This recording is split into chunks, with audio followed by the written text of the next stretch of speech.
right. Thank you. So yes, I'm going to be talking about maps no one wants. Code for America, we made a lot of different maps. I make some maps on my own as well. Unfortunately, not everyone likes them. So they're going to reach their fame here today. You're going to be subjected to them. So what kind of maps do people generally want? Generally, these days, you're going to see a map that's got really important data on a map designed to be shown to the whole world. I know a lot of you have seen this map of Hurricane Sandy. And so a lot of people are just really focused on making that kind of like data-focused, like really intense map. But what happened to the classics? You know, you could have like some sort of unicorn sea fish. You could have like here be dragons literally on the side of your map to like warn people about other areas that you didn't know about. So, I mean, you can't do that today. I mean,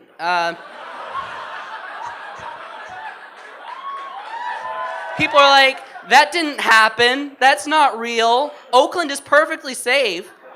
And I don't know. I just wanted to create a map to talk about that thing. And then they just... Anyway. I tried to bring excitement back to travel with the BART Kraken. Next time you're in the tunnel, think about it. Could be a Kraken lurking out there. It makes it much more exciting than just sitting there on your phone, just kind of like waiting for something to happen. So how did this all change? When did this all like go and change? And it's this guy, John Snow, mapped all the cholera cases in London, found they were all around one water pump, went there, ripped the handle off the pump, and single-handedly ended the cholera epidemic. And that was pretty cool. But he's the original Dr. House, basically, because he single-handedly ended an epidemic. But you know, if you think about it over a while, like, Dr. House goes too far sometimes. Like, you're seeing the same thing over and over again. That's why it got canceled. Sorry, everybody. Eventually, if you keep making data maps, it's a little bit like, I got a spreadsheet and I turned it into a map. I got bread and I turned it into toast. Like, no one's that surprised. It's really just the same process over and over again. Like, what about something new and different? So, like, this is the age of OpenStreetMap. You can get all of the data, you can do whatever you want with it, and you can give back. Anything is possible. And naturally, when someone says anything is possible, you're going to see things that aren't necessarily, like, supposed to happen. They're just, like, something they were just like, anything's possible. So, my next job, I'm going to be working with the Ministry of Education in the Republic of the Marshall Islands. I'll suffer through living here. It's going to be really tough.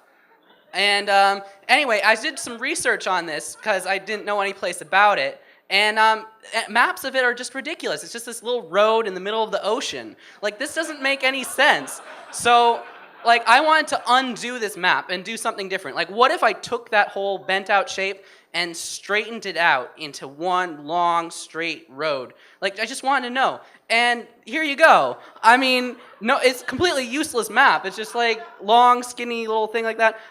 But that's okay. It tells you kind of like a story about what is that place like. Or at least I think I'm going to go there pretty soon and figure out if that is what it's like. I have no idea. You also see a lot of like maps about social problems. This is something about food deserts. And I wanted to make a map of something that really affected me personally. I've never lived in a food desert, and I wanted to find something that really, really, really was important to me. I'm talking about dessert deserts. Places where you're looking for a good ice cream shop and there are no ice cream shops. So I put together the greatest technology in graph databases, open geodata, making your own tiles, like ridiculous overkill technology. And this is a map of desert deserts in San Francisco. I actually lived in a desert desert once, east of Glen Park. I don't want to talk about it. It was really tough on me, you know, not being able to get ice cream without going into town. Okay, finally, crayon maps. People tend to not use crayon maps because it's inaccurate and requires child labor. This is a problem for some people, not for me. I had to find a solution.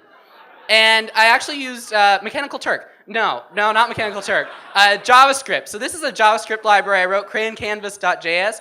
Takes in your parks, roads, buildings, everything, and kind of sketches it in crayon. It's really sketchy and not exactly like to the point, but it's interesting. You can do this anywhere in the world. And so no one actually wants to use that. Anyway, so if you're making maps out there, you're thinking, I need to be so accurate, have so much digital information. But robots just want too much information. They're relentless. They're just trying to gain more and more information that won't be useful for people. What you need to do is make maps that are useful for people. Yeah. So, and then, you know, even if it's like a decorative map or not that accurate, people will love it. And if a friendly robot gets lost, you can always point them in the right direction. So, that's good. And 15 seconds really seems really long all of a sudden. All right. And so go ahead, make something that no one wants, or make something that no one else wants, at least. And that's the way to create new things. That's it.